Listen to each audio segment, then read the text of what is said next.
everybody's on the line. So let's get started. 7:31. We'll call this meeting to order.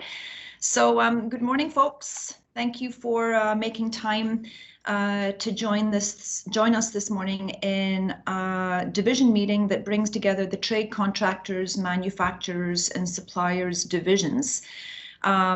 This is a similar meeting to the one that we had with our general contractors a couple of weeks ago, and then also last Thursday, that went really, really well. And it was just a session where a number of GCs 2 weeks ago shared their safety protocols, and there was a lot of questions, a lot of sharing, which was very helpful.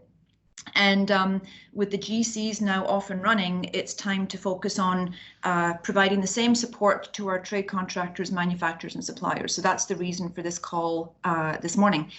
So as you know, there's a lot that's happened in the last 3 weeks as we all navigate the impacts of COVID-19. Travel obviously has been limited, borders closed, our daily activities and interactions have been disrupted significantly, which is why we've moved to online, as many of you have done.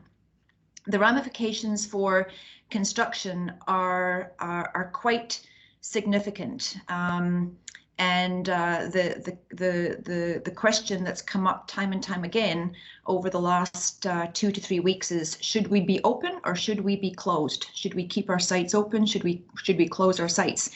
And the clarity came only on March the 26th, but it was really helpful guidance from the province of British Columbia, where the government defined essential services and included construction as an essential, the industry as an essential service provider in the non-health sector.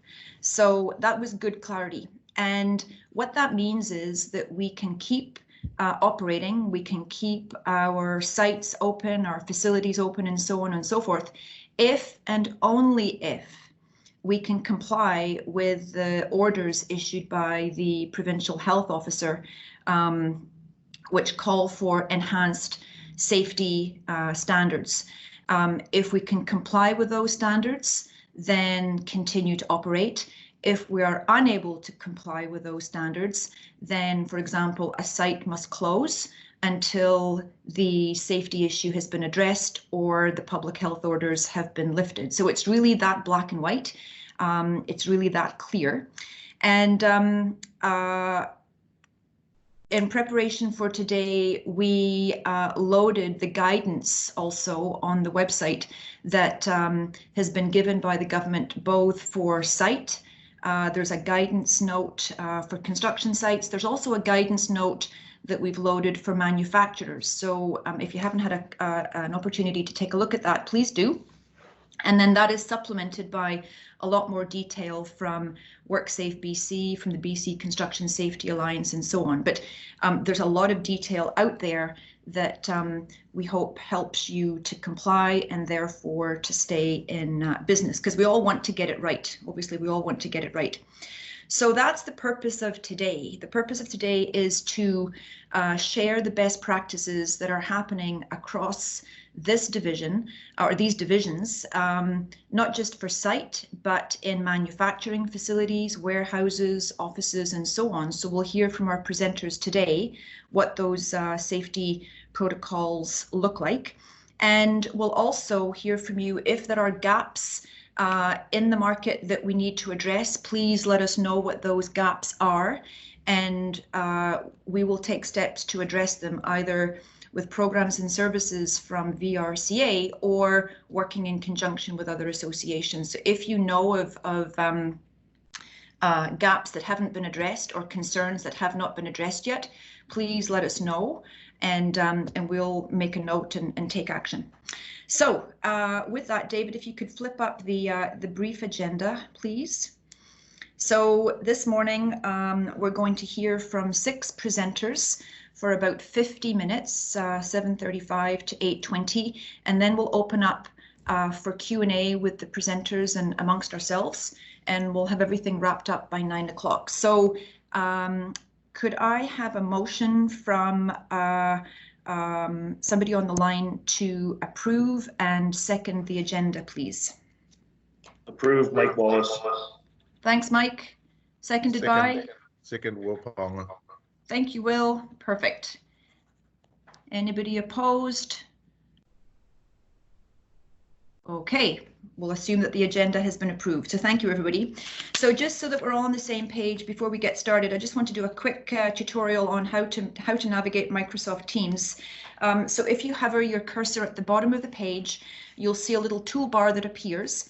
The red dot at the far left is showing that this is being recorded. This session is being recorded, and the plan for that is to then load the recording onto our website next week. So you'll have the ability to replay the session at your leisure. Moving right along to the right-hand side, you'll see the camera. So you can click that on or off. I recommend that you keep it off. That way it's a little easier on everybody's Wi-Fi.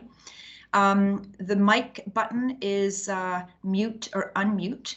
So I recommend that everybody mutes because it provides feedback from coming through when speakers are speaking, and it also blocks out background noise, obviously. Then if you keep going to the right-hand side, you'll see a little text button, which when you hover on it says conversations. So if you click on that, you'll see a sidebar come up at the right-hand side, and that's where you can enter your questions or monitor the questions that are being asked. And it allows me to then see who's asking questions and create a speakers list. So that's a really helpful thing to perhaps just keep open. And then further right, just right next to the phone, is the participants list. And if you click on that, you'll be able to see who's who on the line today. So with that, please mute your lines and we'll get started. So I want to welcome and say a very sincere thank you to the 6 presenters that we have on the line today. We are again delighted to welcome back LEDCOR, Jonathan Boyce and Barry McCarty. Jonathan and Barry provided a really good, presented a really good overview of LEDCOR's site safety protocols at the GC meeting a couple of weeks ago. It really was excellent. And we've since loaded those materials onto our resources page, and we felt that it was important and helpful to bring Jonathan and Barry back to give the same presentation to help our trade contractors and manufacturers and suppliers understand from a GC perspective the steps that are being taken on site. So first of all, we're going to hear from Jonathan and Barry, and then we'll hear from our mechanical and electrical contractors, and I'll introduce Dawn and Wayne a little bit later, and then we'll hear from a manufacturer, Craig Mitchell of Metric Modular, and then we'll hear from a couple of suppliers from Bartle Gibson and from Brock White. So with that, I will hand over to Jonathan and Barry. So over to you. Thank you. Thanks, Fiona. Good morning, everyone. Thanks for having us here to go through this. It was interesting you mentioned the 26th when we got guidance here as to us being a non-health essential service. Just looking at my calendar, this really stepped up, I think, for the industry the week of the 16th in March. So we're just kind of finishing up our 4th week here, and it's pretty amazing to see how quickly the industry as a whole has really adapted to this and help implement what needs to be done on project sites and manufacturing facilities and whatnot to make it work. So kudos to everybody in the industry. I'll start by going through our project continuity plan, and then Barry's going to come on and talk a little bit about how the implementation's been going and how we're kind of normalizing this on our sites going forward. So about 4 weeks ago, when this really started happening, we saw the need to put together a project continuity plan to show our clients and our trade partners how we were going to keep sites open and safe through this. So that's what I'm going to be going through here. We put together something that was available to everybody. We sent it out to our clients and to our trade partners about 3.5 weeks ago now. And the implementation has been happening ever since then, as well as quite a bit of refinement of the processes in the program as well. Communication we felt was the most important part of this. We put together some lead core safety talks that we implemented at the project level, whether it be internally or with our trade partners. We had quite a few lead core flu prevention posters that we started putting up in January and February. That's something that we typically do around flu season, but it became a little bit more relevant this year, obviously. So having more of those on sites and educating that more through toolbox talks and communication at the site was very important. We had some lead core safety notices and posters that were specific to the coronavirus issue that we posted around our sites as well, more of an education thing for everyone on our projects. Those were posted around washrooms, entries and exits of sites, around hand washing stations and hand sanitizing stations. We just kind of wanted them up as much as we could.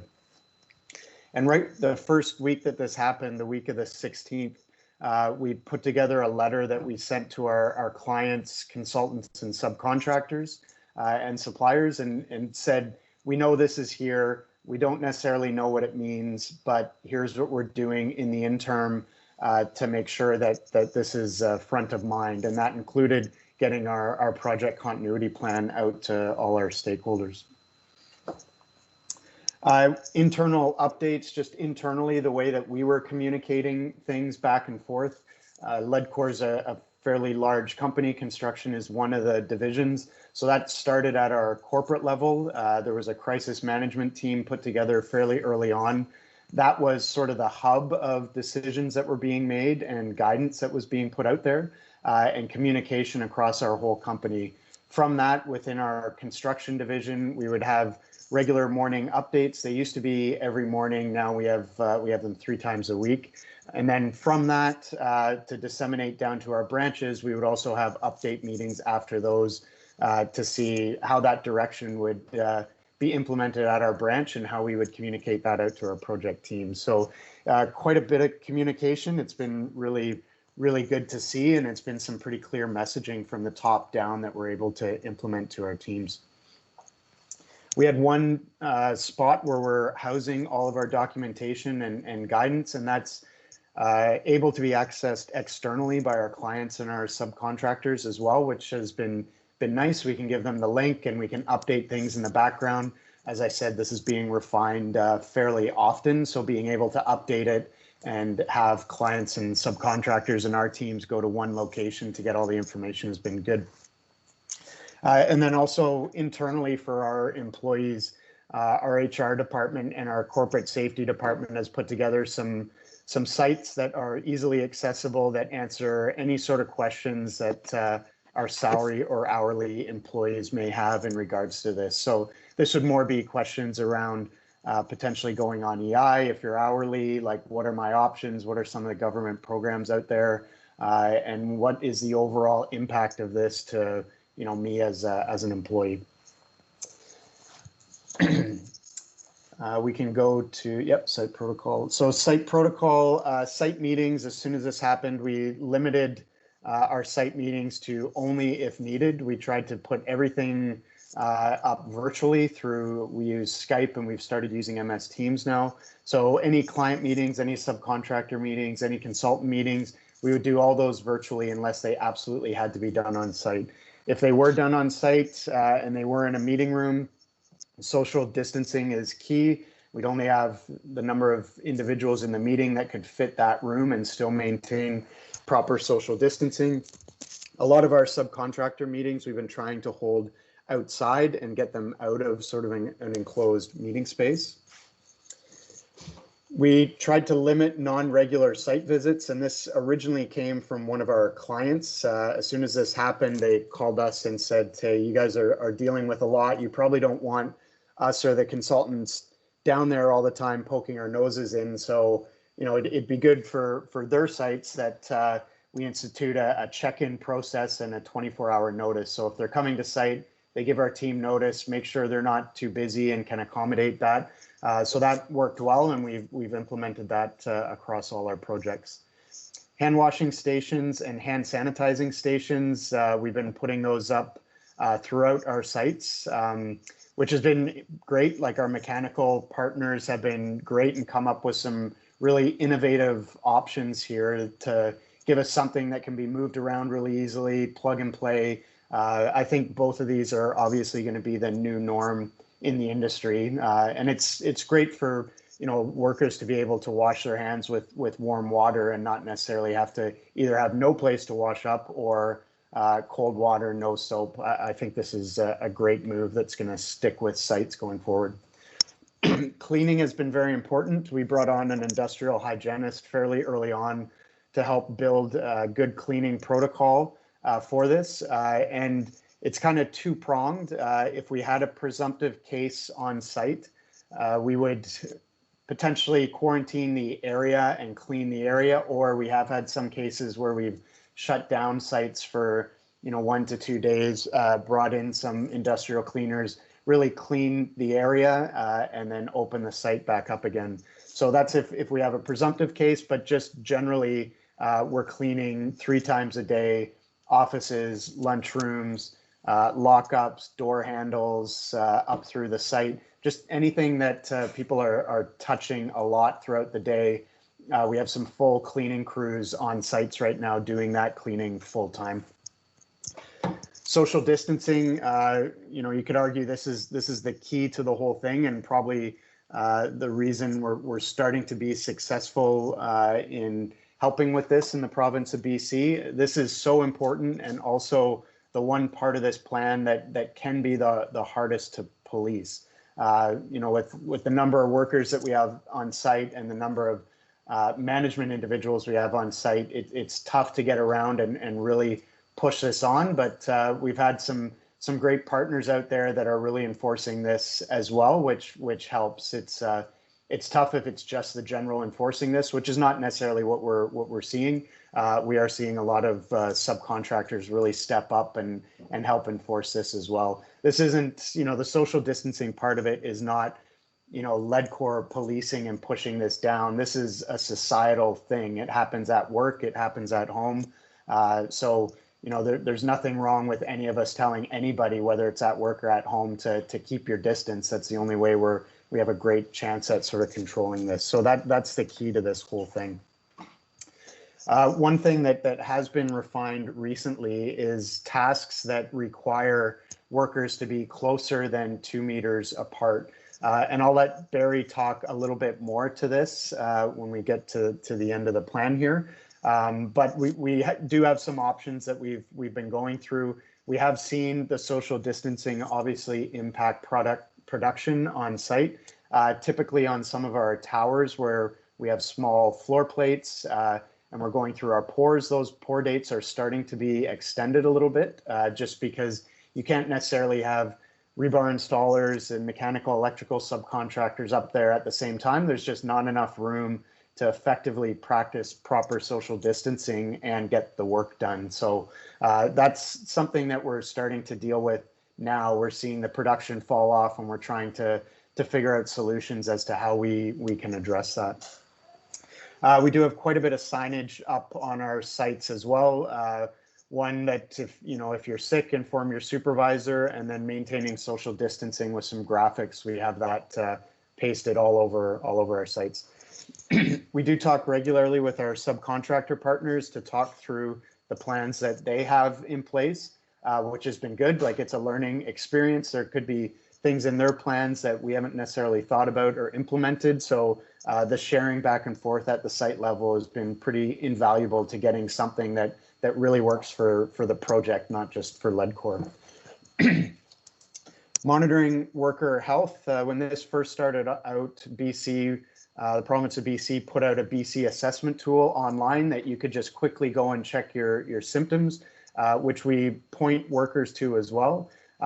Since then, we also have a worker health questionnaire that we ask our workers to fill out on site.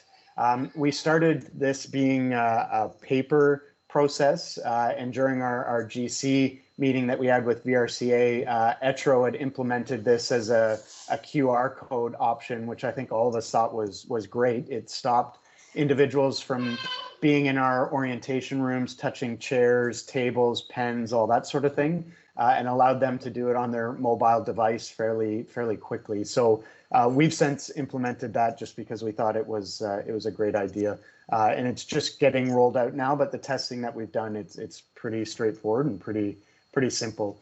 So on top of this, it's we do rely on our subcontractor partners and their foremen to really also help to monitor worker health. We can't necessarily monitor the full group or the full group on site, so that's been very helpful as well. Lunchrooms, we make sure that we have hand washing stations close to the lunchrooms if possible, hand sanitizing stations as well. A lot of signage around the lunchrooms, and we are helping to clean a lot of these areas on a regular basis as well. We have asked that if the lunchroom, whatever size the lunchroom is, that can only accommodate a certain number of people and maintaining social distancing. So if you have to stage lunch breaks or stagger those, then that is important. Or, it's been some pretty great weather, being outside and eating can work as well. And then you're not necessarily in a smaller lunchroom.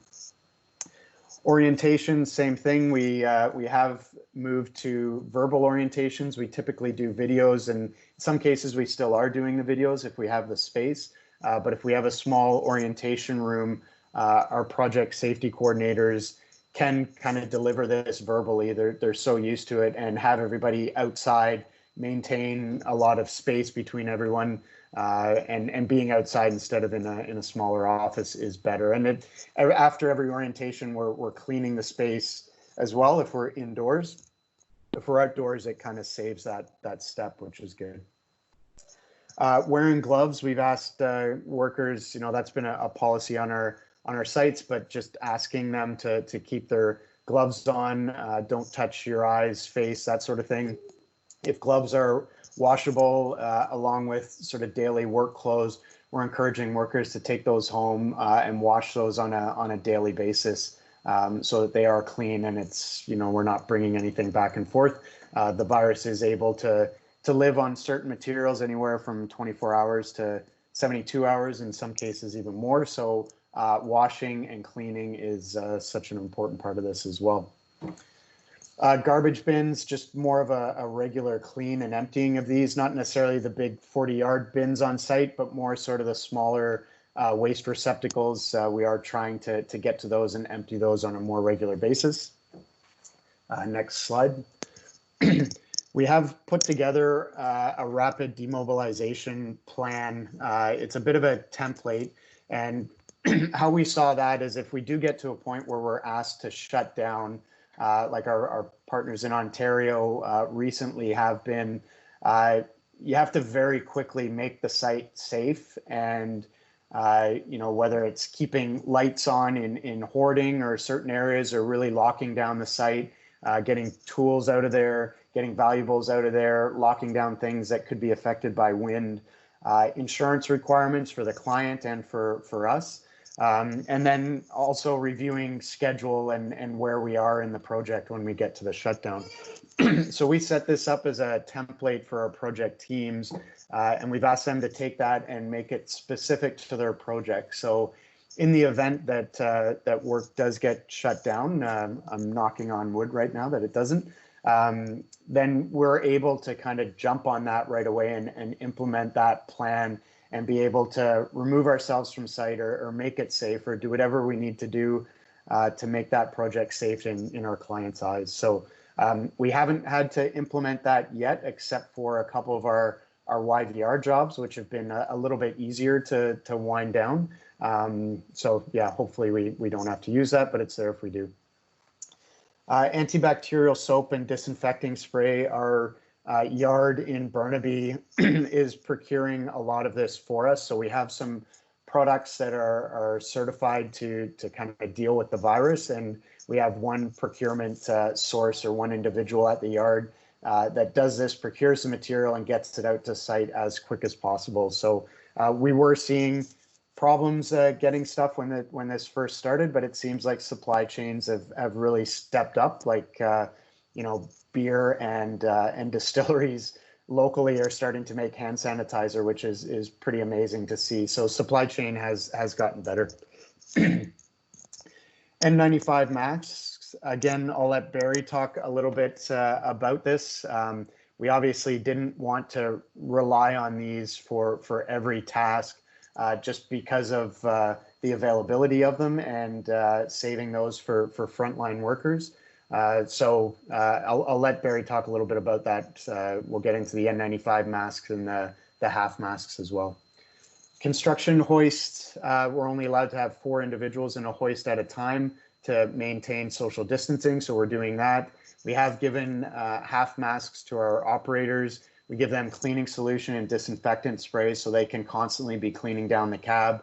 But this is something that is obviously affecting production as well. We used to pack the cabs full with as many as you could get in there, but now running 4 people up at a time definitely does hurt production, but it is what we have to do. We've also suggested that workers face outwards when they're in the hoist, just so we're not necessarily breathing on everybody when we're looking at each other in the hoist. Our site office trailers, we've asked all of our site staff to work from home if possible. And then, obviously our superintendents are still on the site. We're just getting them to space out in the site trailers as much as possible to maintain the social distancing requirements. Hygiene practices, the communication side, a lot of our posters speak to this about how to properly wash your hands with warm water and for 20 seconds. Do this before and after meals, before you come to site, when you get into site, and when you go home. Avoid handshaking, don't share food, drink, cigarettes, hand tools, don't touch your face and eyes or mouth. And cover your mouth and nose if you're sneezing with your elbow. So that's something we just kind of harp on quite a bit. And from a communication standpoint, we have a lot of signage around our sites that speak to this. We instituted PPE for our project safety coordinators. So whether it's a N95 mask or a half mask, a face shield with a visor, safety glasses, gloves, and disinfectant products. So why we instituted this with our project safety coordinators, they're sort of the first responders on our site to potential symptoms or presumptive cases. We just wanted to make sure they were as protected as possible if they're going to be interacting with workers that could potentially have the virus. And then some additional documentation. We do have some guidelines for our teams, which kind of summarize this and get into a little more detail. We also have the same handout for our subcontractors, which summarizes this. So Barry will get into this a little bit more, but those are specific handouts sort of on top of our project continuity plan that really get into the details and how to implement and apply this on a project site. Something new that we've instituted since our first revision of this plan was a COVID safety coordinator. So we have one of those on every site, and that's not necessarily our project safety coordinator. In some cases it is, but we've just asked for there to be one individual on every one of our sites who's responsible for our COVID plan, and being able to help implement that and help communicate it and really help out at the site level to implement this plan the best that we can. Yep, medical response. So we have some specific responses that we've been working with, whether it's a lead core employee, somebody reporting to first aid, somebody that's been observed on site with flu-like symptoms, somebody who has had or confirmed to have had coronavirus on site and is since gone. So I'll just talk through a couple specific instances we've had. When this first started, we did have a project where a worker was on site on a Thursday, did not feel good, left, ended up getting tested positive. We found out about it on a Sunday evening and ended up closing the site on Monday and Tuesday to determine what we needed to do to be able to clean the site and effectively reopen it. So that individual did test positive. We closed the site for 2 days. We had our industrial hygienist guide us through proper cleaning procedures. We kind of mapped out where this individual had been working and where he had been on site. It was good that he had only been isolated to mostly a couple locations other than lunchroom and lockup. So we were able to really pinpoint the cleaning efforts. And then after we had everything cleaned down, we spoke with WorkSafe and said, you know, here's what we've done. What are your thoughts? Is there anything else we should be doing? And you know, we talked through it, and they were on board that we could open the site. So we ended up opening the site after 2 days. So that kind of framed our response to a presumptive or a positive case. So since then, we've had 2 other sites that have had presumptive cases where they haven't necessarily tested positive. Actually, sorry, 3 other sites where we've had presumptive cases. And we followed the same thing. On one of the sites, it was big enough that we could quarantine the area and really clean the area and didn't necessarily have to close the site.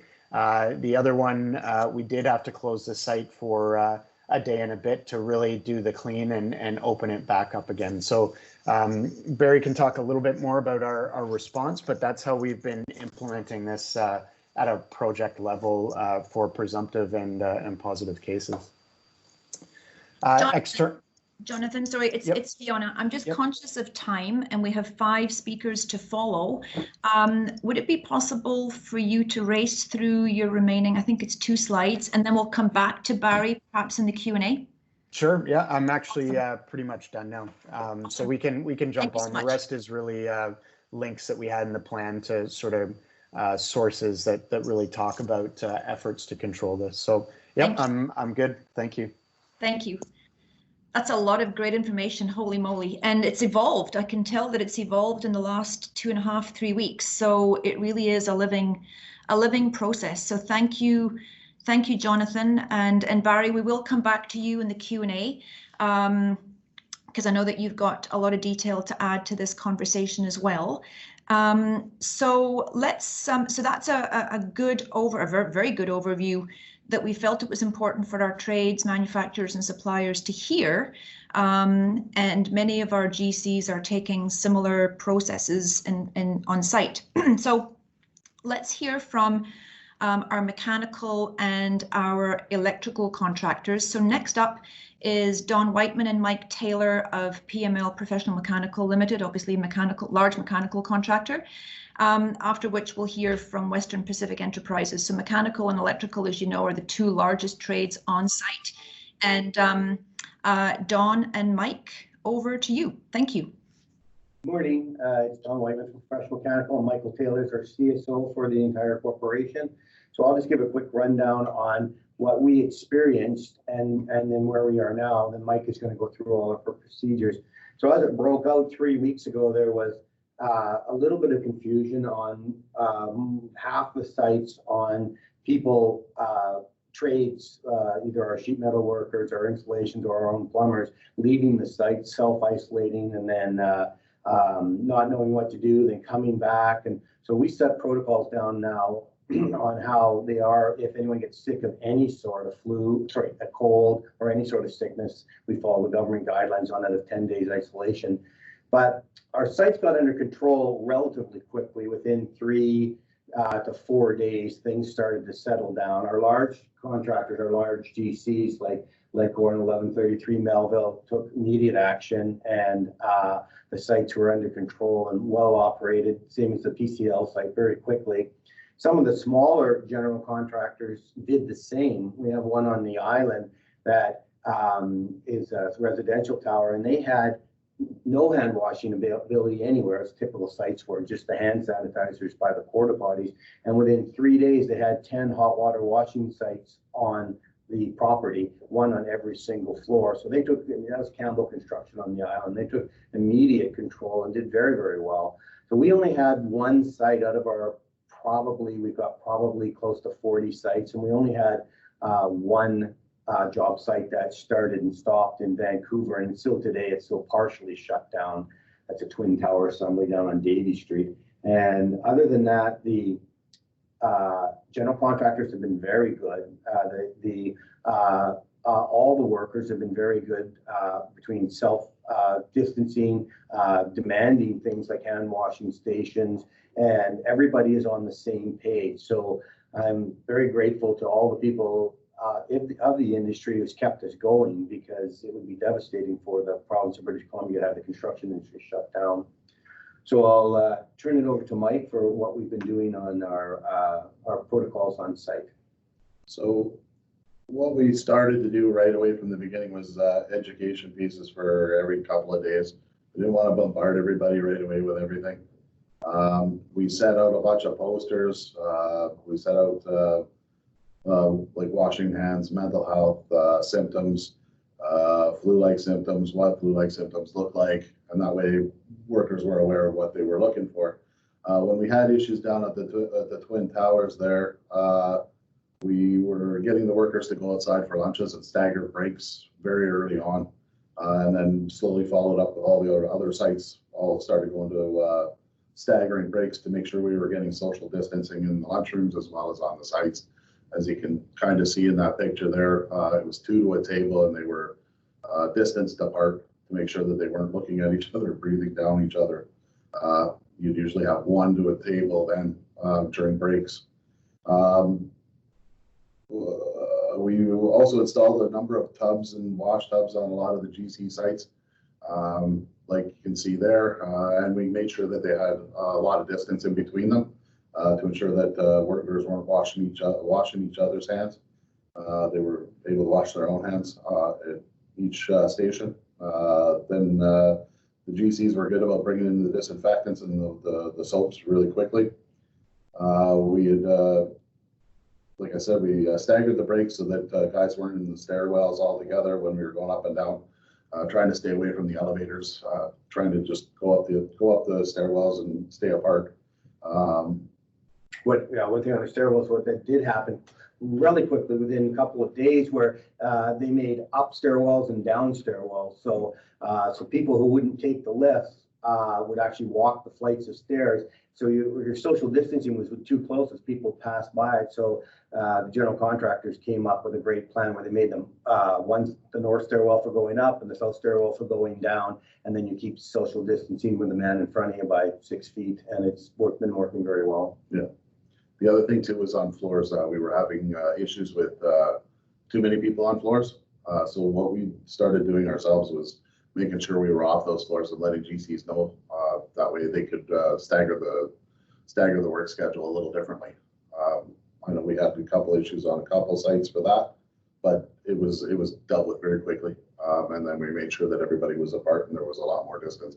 Like they were saying in the Leadcore site earlier there that had to stagger the work a little differently, and it took a little longer, but for the forming of the decks was a little bit of an issue on all the sites, because we turned so many decks per week that they started to break up the amount of iron workers that were laying the rebar, electricians and plumbers laying the plumbing and electrical in the deck, and then the concrete workers doing the finishing. So it slowed that production down, but overall our production is still really high. So we haven't seen a great impact. We've seen an impact, it's not a great impact. That's right. Yeah. Most of our employees have been very good about it, about making sure that they're keeping their social distance. The other thing is that the lunchrooms are getting cleaned on a regular basis. After each break, they're using the disinfectants and stuff to make sure the tables are all cleaned down, making sure that they're, for the next group coming in, they're all keeping their stuff off the tables and stuff so that it's easier to clean up the areas. And before, it seemed like a lot of people were dumping their stuff on the tables, and this has really changed that, and I hope it kind of keeps that way. For cleaning up. Some of the challenges we've had was trying to get a hold of some of our cleaners and disinfectants, but our department's done a great job of getting a hold of cleaning materials as we need them. Or myself, I've gone out and gotten stuff too for bleaches and stuff like that to make sure that we've got something on hand. Going forward, for our forwarding plan is we're going ahead with masks now. You know more about the masks than I do. So the first one to see, obviously, we saw it on the news with the American CDC, and now Canadians, and Dr. Bonnie Henry has actually said, okay, actually covering of the face is, it looks like it's not going to prevent you from getting it, but it looks like it's going to stop the spread of passing it to other people. So the first site and the first one we've seen so far is the post office site down in Vancouver, which is a very large site. That'll end up with 1,000 people on it or close to it when it's in their full production. And they, as of today, you have to have your face covered. And it doesn't have to be a dust mask. They're saying they don't want N95 masks because of our frontline workers and because it has an exhaust valve on it. If you have the virus and you're breathing out, it breathes out through the exhaust valve, which continues to pass the virus around. So it's better to have a face covering. And so as the Americans and the Canadians have said, cover your face with cloth, a scarf, any sort of mask that way. So we contacted our clothing supplier. So for all you guys that ski, all you people that ski and motorcycle ride and stuff, we all have the neck tubes that we have for skiing. They're made out of fleece, and you can have it down around your neck if you want, but then you can pull it up over your face and over your ears. So that would be too hot for a construction site. So on motorcycles, we have them made of a lycra material or a spandex or whatever they are. And usually you see them with a skull and crossbones on it when guys are riding their Harleys. So I've contacted our supplier, our clothing supplier right now to get them and get them made and get them logoed with our PML logo, give them out to all of our people. So our people on site, you can pull it up and have it over your nose and face when you're on site or in contact with another person. And yet, as you're walking off the site, it's too hot, you can just pull it down around your neck or pop it off your head. So I expect that to start to show up on all sites. It's just the PCL post office site is the first one we've been mandated to do so as of today. Yeah. And then, of course, we're going to give education pieces on how to wear them, what to do with them, and making sure that people are cleaning them all the time. Yeah. To make sure that they're not spreading anything. Going forward as well, we have been doing a lot of mental health bits for the workers as well, because they're getting bombarded with a lot of information, I think, all the time. I'm trying to get them to disconnect a little so that they come back refreshed and not having that on their mind when they go back to work for the weekends. Yeah, I think that's pretty much sums it up what we've been doing. Okay. Yeah, good. So thank you very much, Fiona, and thank you to all the other attendees for listening to us. And that's, we're trying to keep up and do our part. That's awesome. Thank you, Dawn, and thank you, Mike. And it's interesting that you brought up masks, because the masks, the non-medical masks, have just become a conversation in the last 48 hours when they were granted permissive use to all of us when we go grocery shopping, if we're traveling on transit, and now on site. And I heard from colleagues across the country that PCL was now taking that step. I like the idea of them being logoed, Dawn. That's good. Never miss an opportunity to brand. That's awesome. That's awesome. And I know that Derek and Wayne are also going to speak to masks in their presentations. So welcome, Derek. Welcome, Wayne. We're delighted to host Western Pacific Enterprises, and looking forward to hearing from an electrical contractor's perspective how you're taking steps to manage and navigate COVID-19. Over to you. Good morning, Fiona. Morning, everyone. A lot of what we're going to have is kind of reiterating what we've been through. So we'll get through it pretty quick. We've seen a lot of the same processes get put into place, a lot of the same steps we've all been taking. First slide here is a slab being done on one of our projects down in Vancouver. The crews have been taking a very active approach of making sure that they can keep themselves isolated. Single trade to a floor has been kind of the general process. Out in the slab, we're the only ones up there, and our crews making sure they keep themselves spaced apart. So we'll skip to the next one. This was wash stations that Smith Brothers put in on that site. Pretty much all of our sites, the GCs have made great efforts to get these wash stations in. The comment was made before that I think we'll see this as a change in the industry, and that's great. Hopefully gone are the days where all we have is a bucket of hand cleaner and some dirty rags to wash up. the hygiene improvements we see on all the project sites. I think it'd be better for everybody as we move past this. But yeah, this is just a small sampling of some of the different setups we've seen. Everybody's had different approaches to the same thing, but having that hot water and soap and be able to do it properly has been absolutely great. The other ones we've had is our crews cleaning the equipment. We've tried to make sure that, you know, on scissor lifts, it's one person who's on. We're not having crews changing in between. Having the cleaning products on there to wipe down the equipment and clean. Doing everything we can to prevent any sharing of tools, but also having cleaning supplies on hand when there's nothing you can do, and the tools do need to be moved between people on the site. So the cleaning has been a big part of everything, just before shift, after shift, at the breaks, anytime there's changing around to clean down all the tools and the equipment. And then distancing for the meetings was brought up by everyone else, but our morning huddles, any of the crew, any of the meetings for the PSIs or their risk assessments before shifts, where everyone needs to talk about what they're doing, just making sure that everyone's distanced and keeping themselves apart as much as possible. The next one, this was one of our crews just trying to have a little fun with the situation and asking us how they're supposed to eat with their masks on. This was when it first happened.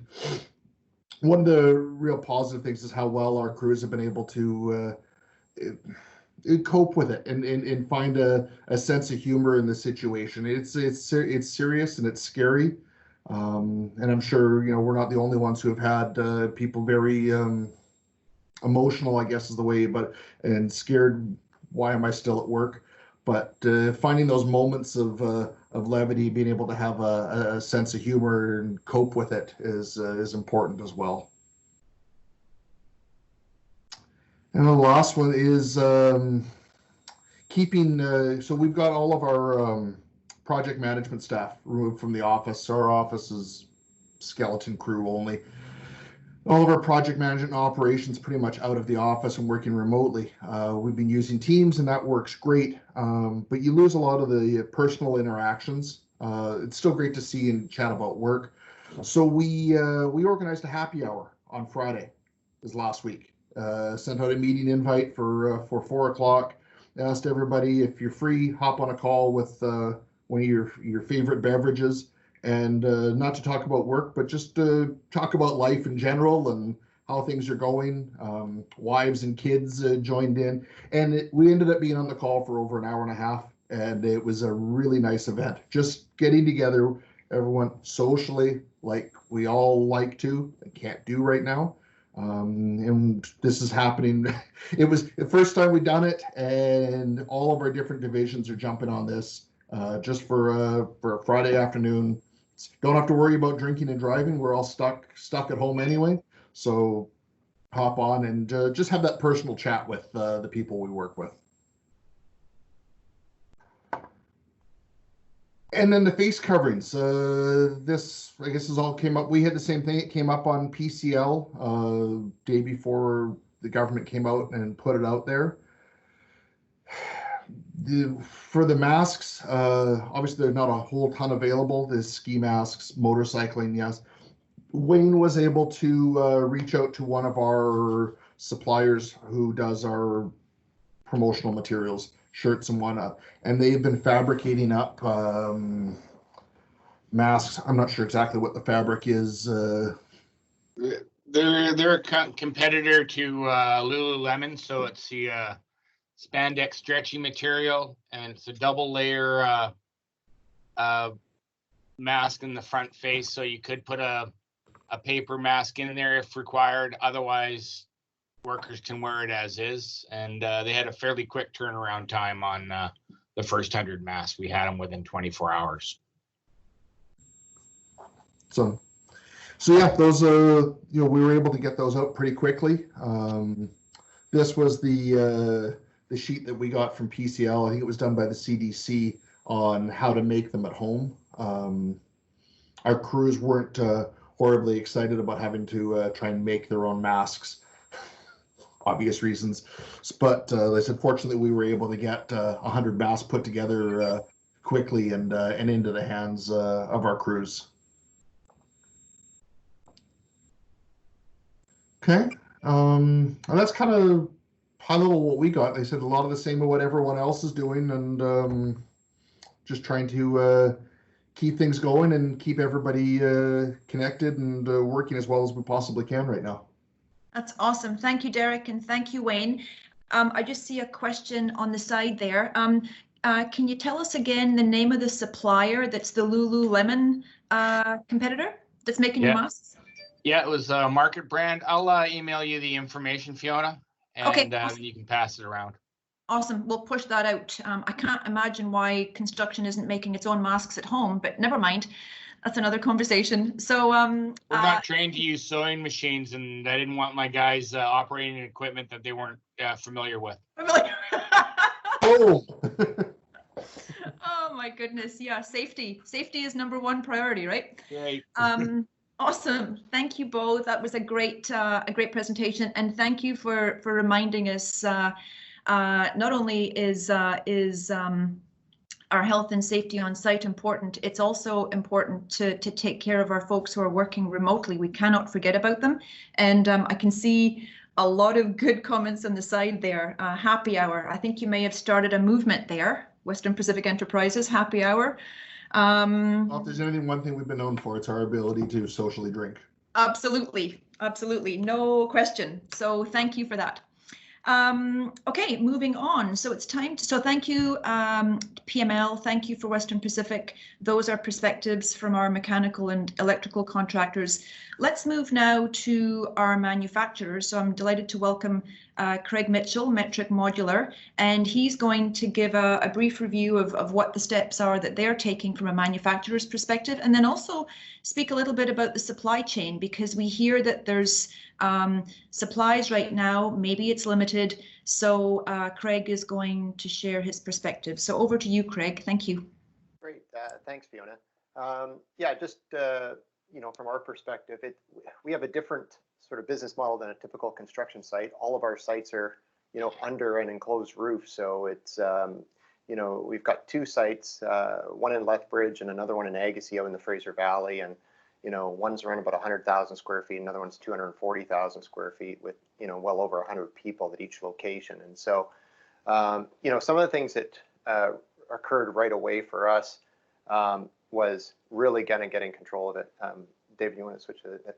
Perfect. And I think the first step was really looking, comparing the provincial health officer's guidelines and quick hazard assessment. Are we doing the right things? And I think that was really, for us, was the first step to determine whether or not are the guidelines going to impact our business, and how are they going to impact our business. And so, we have a lot of people working in close proximity, but I mean, I think the one thing from our perspective is that we have a lot of control in a manufacturing setting that a lot of construction sites don't have, unfortunately. So the second step, and I think, really the guys at Ledcor really touched on this, was really constant communication. There was a lot of fear when COVID first started, and I think what we tried to do is jump on that right away, be constantly communicating with our staff, both the office staff as well as the production line staff too. And so morning toolbox meetings, signage was really important. And, I think all of us have somehow, felt in our own ways a lot of anxiety. And so we've been really monitoring, our staff as far as setting up additional resources for, depression or stress that they're feeling. A lot of people, are nervous if, in fact, one case shows up on the shop floor and could impact, the livelihood of, 100 plus people in our factory here. So that's really important to get on top of the anxiety issue. We've done a lot of the other things that pretty much everyone else has, social distancing, hand washing stations, so forth. We're able to set those up and already had a lot of that stuff in place. The one thing that we did do was advising any worker having any respiratory symptoms, self-isolate for 10 days, and even the 14-day recommendation that the provincial health officers suggest. The other thing that we've done, and again, this comes back to some of the control that we have in our manufacturing facilities, is that we have entry doors and exit doors, and so we do morning temperature checks for every staff that come in. Anyone who shows elevated, we ask them to self-isolate and provide a feedback for us moving forward. For those areas where we have close proximity, we have provided respirators for only in those areas where other means have been exhausted. And so if we have, close proximity where there's task driven, where people are working really close together and they have to, then we make sure they're fully covered and have respirators. We've also been making sure that the equipment, whether it be, hand saws and guns and, drills and so forth, all of them have disinfectant wipes available at their stations, and we try and keep each staff member using their own piece of equipment during the day. We've also been disinfecting high traffic areas daily, everything from light switches to door handles and things like that. Again, those are disinfected on a couple times a day. And also, we have told our staff that if they want to, if they're feeling any sort of fear, that they have their own responsibility to refuse to work if they perceive it's unsafe. And we started off losing around about 20% of our production staff right away when COVID first hit. Some of those people have self-selected and they're not back at work, but a number of them have. And so the good thing is that they just want to see that the workplace is safe and that you've implemented certain things to make them feel safe and they want to work. So that's been really for us is showing and stepping up, showing that we're doing the things that it is a safe place to work. Go to the next one. Yeah, perfect. So manufacturing and supply chain, really, the second bullet there on purchasing all of our materials for a project in advance of the project starting is critical in modular construction. So we require everything before we even start any kind of construction. That's really actually helped us because we purchase all the materials in advance. And so anything that we have currently on the shop floor over the next couple of months, most of that material has already been purchased or it's in transit to us right now. We have made sure that we have had constant communication with our suppliers. And so we've done early forecasting. Some suppliers have shut down and some subcontractors have shut down. So we've had to make alternate arrangements, but thankfully we've got ahead of it early on. The one area too that we've had constant communication with are our consultants. We have consultants and building officials coming into our plant to do inspections, and we've made sure we got out ahead of that to make sure that they know our protocols coming in, that we do temperature checks on them too. So making sure that they're aware that yes, there are privacy concerns with doing temperature checks, but I think that they've all been fairly amenable to us doing what we need to do to keep our workers safe. So that's pretty much it. Just a quick, few bullets there, but just showing what we're doing at our end. Thank you. David, can you go back to that last slide, please? A question for Craig. I'm just keeping an eye on questions as they come up on the side chat too, or the sidebar. James from Pit Meadows Plumbing asking, how are you doing the temperature check on a daily basis? What's the method? What's your how? Yeah, so it's with our EH&S personnel who literally we have a lineup outside our shop door. And again, social distancing as our staff come into work. We've delegated one location where they come in. It's like an entry point, and literally the EH&S officer does a temperature check with a heat sensor. If you're looking for the particular model or whatever we're doing, I can definitely get that to you through our EH&S personnel. It is like a gun that registers their temperature, from a distance, essentially. That would be awesome, Craig. If you can forward that detail, Sure. then we can also load it to our resources page, but we can push it out to our membership at large. That would be very helpful. And I think there is an app. I think the government introduced an app a few weeks ago that allows the worker themselves to take their temperature, and then they can build up the data from day to day to day to day. They can monitor their temperature from a day-to-day basis. I think that's on our resources page. I'll check with David. But anyways, if you could forward that detail, that would be awesome. Thank you. Good detail, and it's good to know. Well, we've heard lots of things about the supply chain, and I think you're right. Getting out in front of it and securing your supply, and then just constant communication about where you're at, what you need, where they're at, is part of the solution. So thank you, Craig. Welcome, Adam Kleber. We're going to hear now from one of our two suppliers, Adam from Brock White, Canada. So Adam, over to you. Thank you. Hey, thanks, Fiona. You can hear me okay?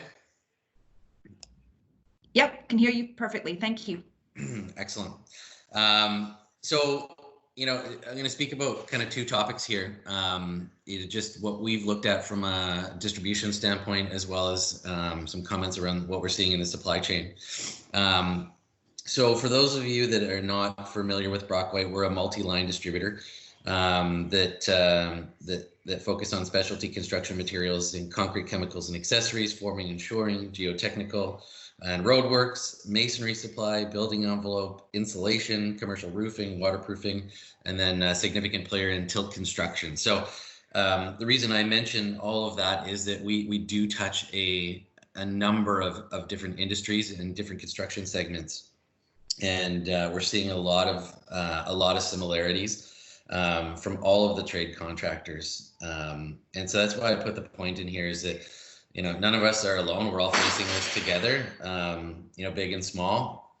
And it's been very interesting as a community with other leaders in the business, people that, are fierce competitors, all of a sudden are coming together for collaborative discussions around how we're treating the business and, sharing things that we wouldn't typically share around, scaling back the business and how we're handling, financial and operating concerns. So it's been really, interesting to see that evolve. So just a couple of things that we looked at from a distribution standpoint.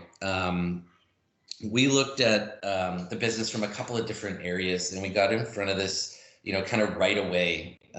We started developing metrics in the business. So, of course, looking at not only the amount of incoming orders, but also the orders that were outgoing. So, I mean, we do get our orders in advance, and then they're ready to ship. So we were looking to see if any of those orders were placed on hold or if they were still continuing to go to site, and we haven't really seen too much of a slowdown on the outgoing order side, which tells us that the projects, as you know, are continuing to go. And it's been very, nice that we've been deemed an essential service and from a construction standpoint, and we're able to continue to keep our people working. But what we have seen is, so we've seen a reduction, of course, of the incoming new orders that are coming into our sales desks, but we've also seen a reduction in the size of those orders. So, from a retail perspective, we've seen a lot of hoarding activity, whether it be groceries and TP. In our distribution network, we've seen people really taking a cautious look at how much they're buying and when they're buying it, and placing smaller orders, somewhat more frequently. Now, we don't know whether that's a capital, a capital concern, or if they're just, they're unsure whether the work could dry up at any day, so they don't want to be inventory heavy from a contracting perspective. But that is what we're seeing, and we've seen a significant reduction in incoming and outgoing revenue to the business. So we have made some very tough decisions. We have taken significant measures to control OpEx. Everybody on this phone or on this call, a lot of senior leaders here, I don't think is any secret, the two biggest costs are inventory and payroll. So we have taken advantage of the ability, the BC legislation changes in temporary layoffs, and not ideal, but two things: is we needed to make sure that we're keeping our business financially viable, as well as looking after our employees as well. So reducing the amount of staff that are in the branches at any given time. So we've made some changes to our OPEX. But we've also made significant changes in the way that we do business and how we transact. So effective March 18th, I think we were one of the first to really make a significant move here. We closed all retail locations. So our showrooms are no longer open to customers or the public. We are taking orders via phone for only those that have an account with us via credit card or terms. And we've made significant changes to the way that we either deliver or interact with delivery staff or customer pickup. So significant social distancing. And in fact, a lot of cases, we'll just leave the order on the receiving dock or shipping dock, and the customers will load themselves, just because we really want to focus on that social distance. No longer asking customers to sign paperwork and initiatives such as that, just to keep people apart. So we've treated that fairly seriously and got in front of it quite quickly. From a supply chain standpoint, what we're seeing. So overall, when you look at the markets that we play in, there's a domestic North American product as well as overseas. So from a domestic standpoint, across North America, both the contractors, the suppliers, and manufacturing have been deemed essential. So we haven't really seen a slowdown in availability from products that we need to acquire to, of course, fulfill the needs of the contractors throughout North America. Most of that is still functioning very well. Though we are reducing inventories where we can, just from that OPEX protection standpoint.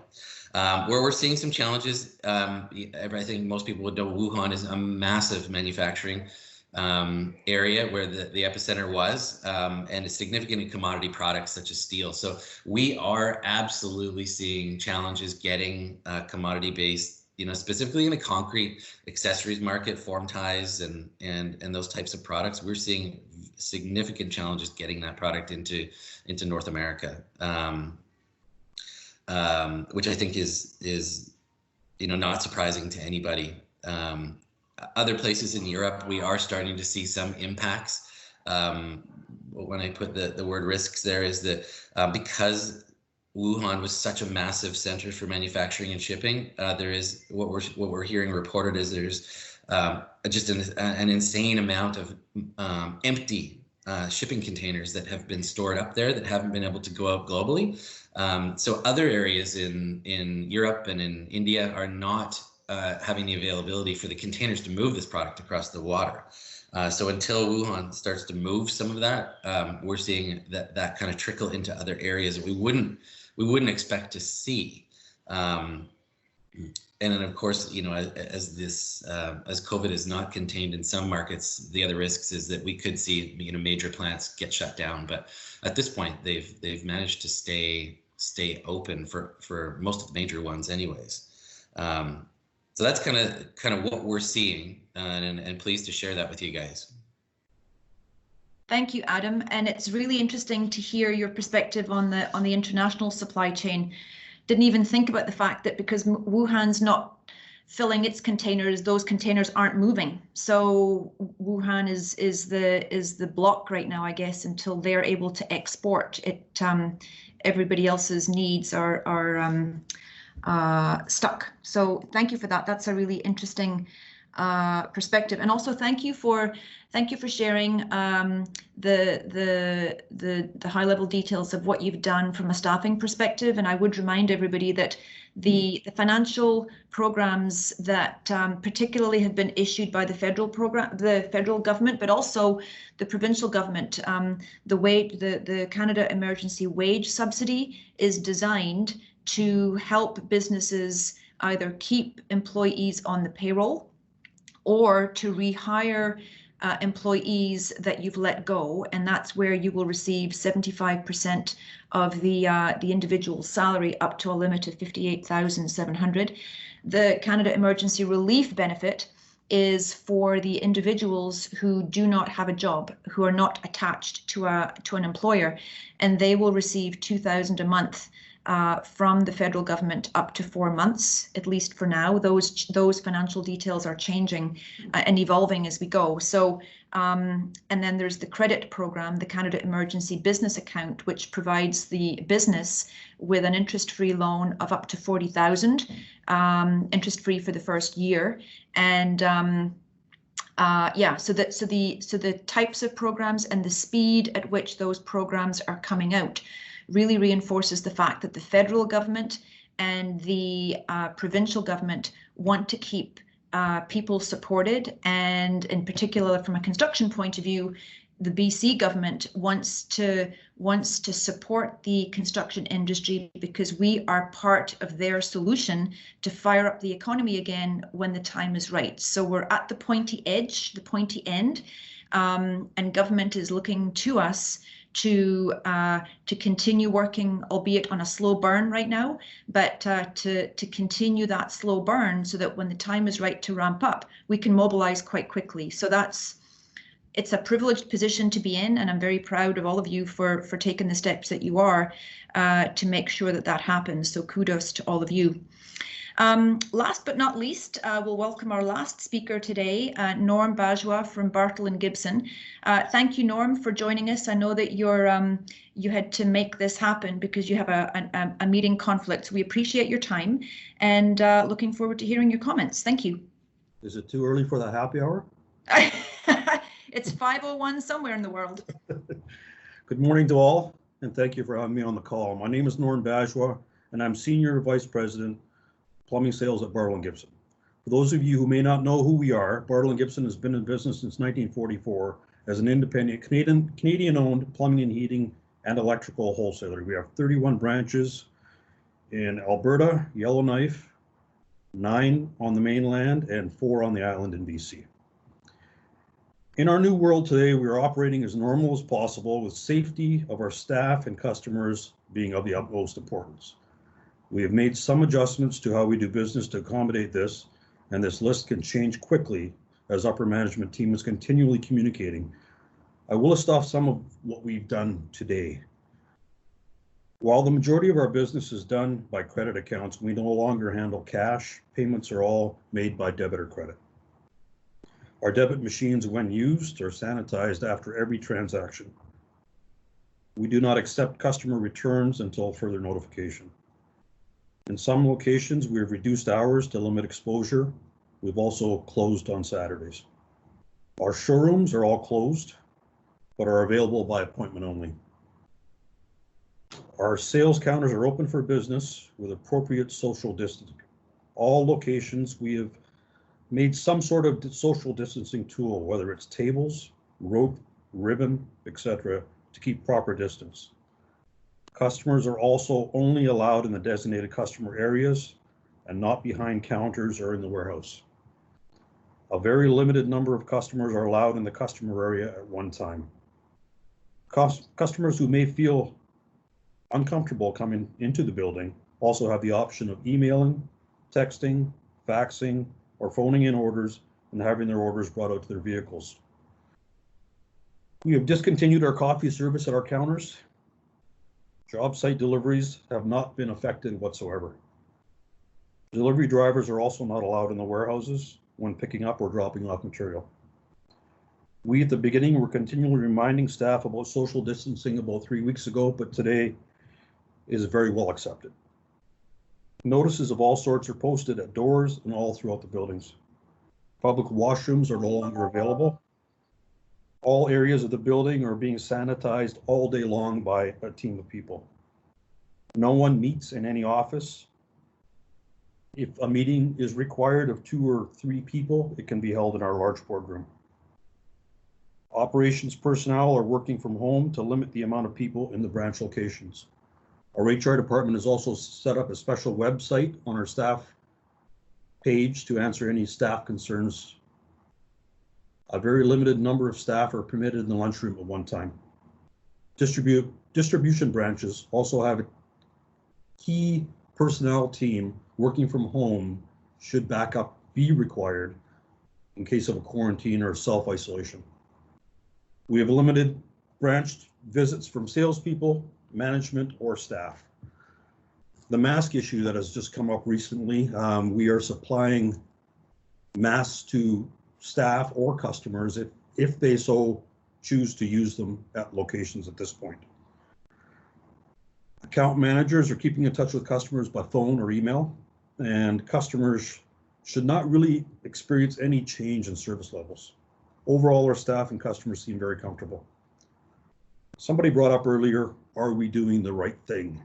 That was a big question in all of our minds as we move through this process. Are we doing the right thing? And I think we have worked through this and become fairly comfortable with what we're doing today. Manufacturer supply issues is also something I was asked to say a few words about, and I spent some time on the phone yesterday to poll many, and most said there was no issues. Others said on a scale from 1 to 10, they would say a 2 to 3. The only issues they said they may currently be having is a few SKUs that they are currently manufacturing in China, but alternatives are being considered, and abnormal bulk buying, which causes issues. If buying is done as per normal, most said there are no issues. And that's really all I have. Thank you, Norm. That's a lot. That's a lot. And it's interesting. It's, you know, from your perspective, you're saying very similar things to Adam, meaning items or product that's coming out of China, challenging. And you referenced bulk buying, which is the opposite of what Adam was referencing, which is he's seeing in his world smaller orders more frequently. So there's no theme. You know, our customers are behaving in different ways, I guess, depending on the type of the product too. So those are really interesting insights and just gives us a picture of how uncertain. Nobody has the answers, and there's nothing that can be predicted in today's world as yet. So thank you for taking all the steps that you're taking at Bartle and Gibson to ensure that your staff and your customers are healthy. Thank you. Thank you. We have about 10 minutes, and I just want to go back to, and Barry, I'm just going to queue you up. I want to go back to, because we'll open it up for questions now. When we've answered a couple of questions as we've gone along around masks and around temperature taking.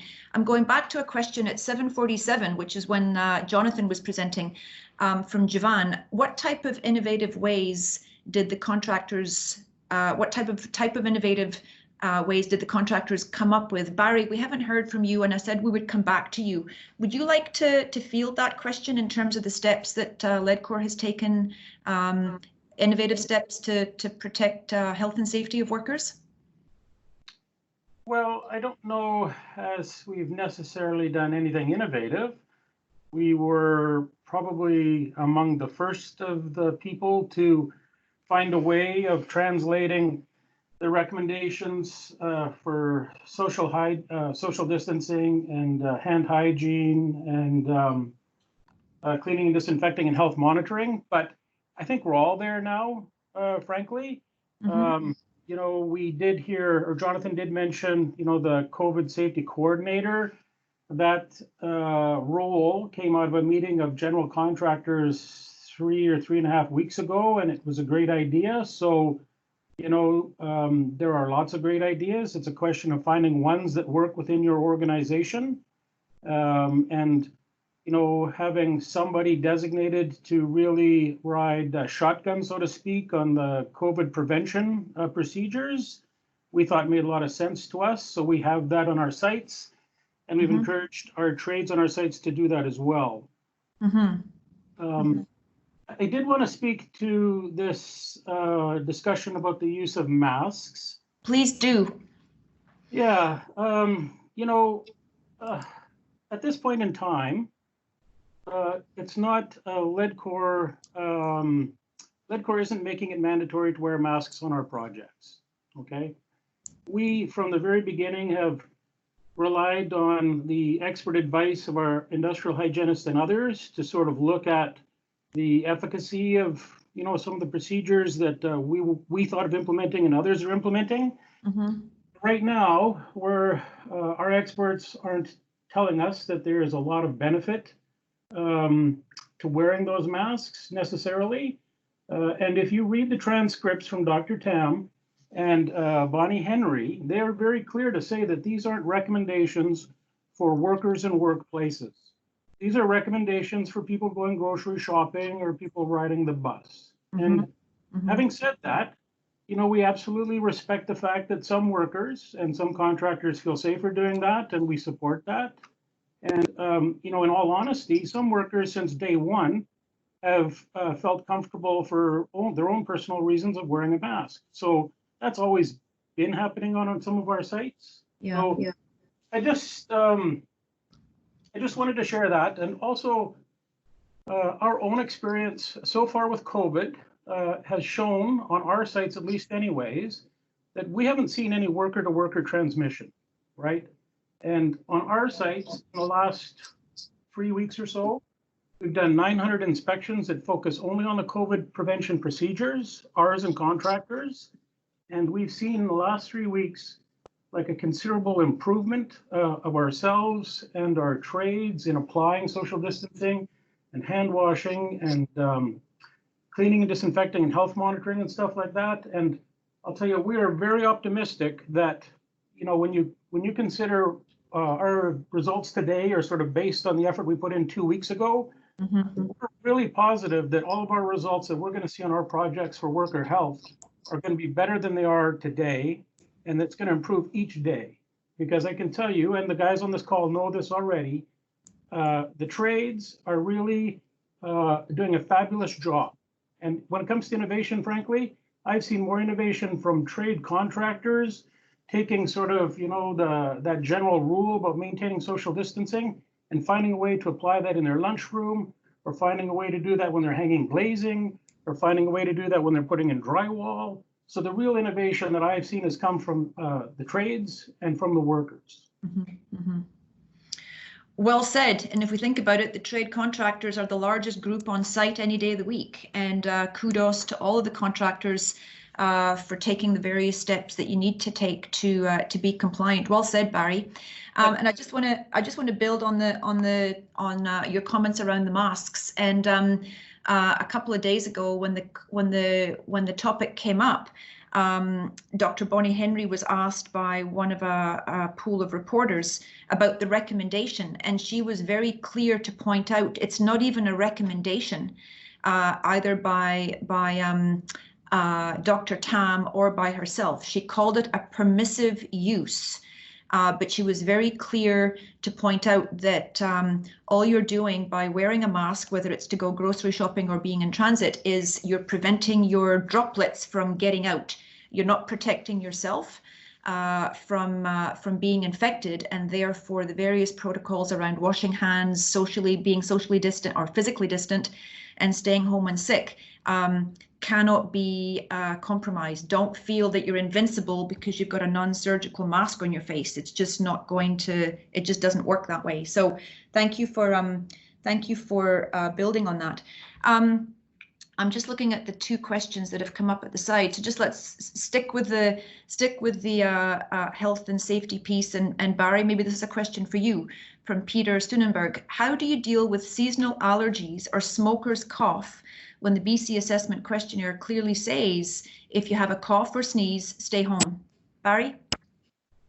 You know, that's a fabulous question. And when we first created our health questionnaire, we modeled it exactly on the BC questionnaire. And within about 15 minutes, I got a phone call. I'm having to turn people away that got smoker cough, right? Or they've got allergies. So we actually amended our health questionnaire, and we separated in the Public Health Authority question, I forget what number it is, number 4, I think. They talk about a fever, and then they identify the other symptoms. We actually split that question into a fever, a separate question, and then the second part of that question, we called it an abnormal or unusual cough or sore throat or whatever, because you're right. I myself suffer from seasonal allergies, and I've had a bit of a runny nose and itchy eyes, and there's a lot of people with smoker's cough in our industry, so that's how we've gone about separating that. This whole process really relies on people's honesty when they're evaluating their health. Mm-hmm. And we trust people to know the difference between, the sinus, their normal sinus issues from abnormal sinus issues. So that's how we've done it. We've broken that question up in our questionnaire. Good point. Good point. Well, thank you for that. It's a very good question. How do you separate that out? So you've handled that. Well done. A question from Mike Baxter. Is anyone aware of construction sites shutting down? We're not seeing this in Vancouver, but of course, Toronto is a different market. Does anybody want to comment on that from Ledcor or from any of the other presenters on the line today? Hey Fiona, it's Dana. Hey Dana. How you doing? Good. Thanks. I'll comment on that. We're very, very we're working as hard as we can to ensure that we don't get our sites shut down. And it was mentioned on this call, it's critically important to our trades. It's critically important to the people working. And in fact, it's critically important to the province that we continue to work, because in order to keep the hospitals open, they have to have tax revenue. And that is one of the things that we're providing. In order to come out of this running, we need to continue to build the projects we're building, so that those places that people are planning on moving into, so that the offices they're planning on using, so that the industry they're planning on working on are ready to go, or rather aren't delayed by COVID. In order to do that, we have to continue to be incredibly diligent in what we are doing and what we have been doing. And to that end, we talked about innovation earlier and subcontractor input. It is critical that if the subcontractors have a great idea, that they share it with us. It's critical that if GCs have good solutions, that we share it with one another. We're going to get out of this together, not having to stop the projects. If we don't go through this together and the projects end up being put on hold by the government, that's because we failed to communicate with one another and failed to listen to one another. Yeah, well said. Well said. And I can tell you that the province is very bullish about construction. They're not going to hold back tenders. They're going to continue to push out tenders in order to keep our industry busy, so that we can keep people employed today, and also help the province to be better positioned for economic recovery when that point comes. So they're relying on us. They're looking at us to get this right and to be at the pointy edge, because think about it, if we're out there doing our thing, building all the good infrastructure that we do, private and publicly funded, then not only are we helping the province, we're also helping other industries such as hospitality and tourism and hospitality. They are in very, very bad a very bad position right now because of the nature of their industry and how it's been shut down for a variety of different orders. So we are in a privileged position to help other industries as we go forward. So it's critically important that we get this right. And I can see, I can hear, I've heard it for days. The construction industry, our industry, is getting it right and bending over backwards to ensure that we understand what's required and sharing information so that we all get it right. And again, kudos to all of you. I'm going to wrap up this meeting. I'm going to take a quick peek to see if there's any other questions. Oh, one more from Peter, 1 second. Thanks, Barry. You've modified the BC's questionnaire, but is that okay legally? Our staff refer back to the BC Provincial Health Officer's order or WorkSafe info and question our ability to override the questionnaire. Barry, do you want to answer that quickly? Is your modification of the questionnaire in line with public health orders, WorkSafe orders?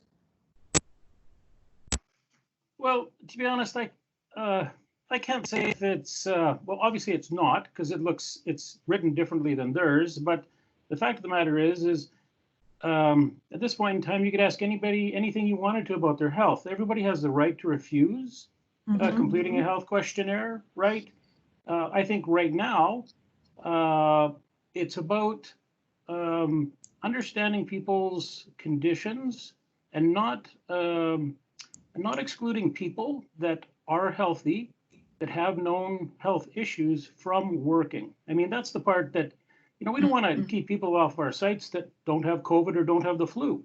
So that's our purpose here. And like I said, I'm sure, I know our legal teams looked at it and they've not, pulled it back. But these are unusual circumstances. We do have to be very careful with privacy of people's information today, even though we're going through a pandemic and we're asking things like this of people, right? But I hope that answers your question. It does. It's really helpful to get that clarification. And what I would add to that is that we had WorkSafe BC on the line this time last week, and they stressed very heavily that they are taking a consultative approach with the industry. They're not taking a prescriptive approach. So if challenged, if your questionnaire was challenged, Barry, I think, I'm not going to speak for WorkSafe, but I get the sense that they would hear the practical steps and the logic behind it, which means that it has a fair chance of being accepted, because you're right, we have to try and keep the folks who are healthy, we need them to continue to work, and we don't want to be excluding them from site unnecessarily. So thank you for that clarification. Okay, folks, it's 9:00. Oh. Could I just add to that just one little bit, Fiona? Yes, absolutely. The health questionnaire is just the first step of the health monitoring process. I've always been surprised at how honest people are when they've completed that. I hate to say this, but I had sort of a negative view initially. I thought everybody's just going to check, yes, I'm okay, so they can get to work. That's not what people did. People were really honest. And the most important part of our health monitoring process really relies on the supervisor of the worker staying in touch daily with how that worker's health is, right? And noticing any changes, and also for the worker themselves to self-monitor. The health questionnaire is less important than those two things are in our process. Absolutely. Thanks, Fiona. Absolutely. Thank you, Barry, for that closing comment. I really appreciate that. So folks, it's 9:03. We're just a little over time, but I just want to, I'll draw this meeting to a close. Thank you so much for the presentations today. Thank you to all of our presenters, Jonathan and Barry, Dawn and Mike, Derek and Wayne, to Craig, thank you, to Adam and to Norm. Thank you again for sharing your materials. What we will do, with your permission, is we will post these presentations on our resources page, and along with the resources that are already there, and you'll be able to access those presentations, and we'll also load the recording of this meeting next week so that you can listen and flick through the slides at your own leisure. So please take a look at our resources page. It's becoming the go-to place. We're hearing good feedback about it. We've tried, we're curating it really carefully. We're not trying to bombard you with absolutely everything. We're picking and choosing what we believe you need, or what we hear you need, and we're parking it all in one place so that you don't have to run around the internet looking for it. So please continue to give us the ideas of other resources that you need posted to that site, and we'll make sure that they go up. I also ask you and encourage you to take on that site, take a look at the WorkSafe BC protocols that are in place. The BC Construction Safety Alliance is pumping out just an amazing volume of good quality safety protocols and bulletins. There's one in particular, what if you cannot stay physically distant on site? And that seems to be quite a popular bulletin. So if that's a question that you have, please take a look at that bulletin. And the Safety Alliance has also this week started a daily call at 9 o'clock for 30 minutes. And it's a conversation with their hygienist. And it's all around just free-flowing questions around, miscellaneous questions on how to keep safe on site. So we promoted that call in Tuesday's Connector email, and we'll continue to promote that. There's approximately 55 people on average attending that call every morning. So there's obviously a lot of questions, and I encourage you to attend. In terms of our next steps, we will distribute, because I can see that Wayne has already sent us the details. We'll distribute the information about the mask supplier, and we'll also send the information from Ledcor about the temperature check module, so that we can get that out. And we'll wrap that up. So in the meantime, thank you again. Everybody in this industry, in our industry, is doing phenomenal work to stay open, to stay compliant, and to move us forward. And it's not going unnoticed. It really isn't. There's a lot of folks in government noticing it, and I'm in a very proud position of all of you. You're doing a fantastic job, and it's an honor to be in the position that I'm in, to have all of these great conversations with you. So thank you. Meantime, stay healthy. Please stay at home this weekend. Dr. Henry said this weekend it's going to be beautiful weather. We'll want to go out and play. Please do not, because the steps that we take this weekend and in the following weeks will determine how much we can play over the summer, I hope. So let's do our part, or continue to do our part, to flatten the curve. And I'll leave you with a quote from Adrian Dix, Minister of Health. Let's bend the curve, not bend the rules. I think that just sums it up. So there you go, 9:06. Have a super day, stay healthy, and any questions, please just reach out to us. We're here to help. Thanks, guys, and thanks, ladies. Thank you.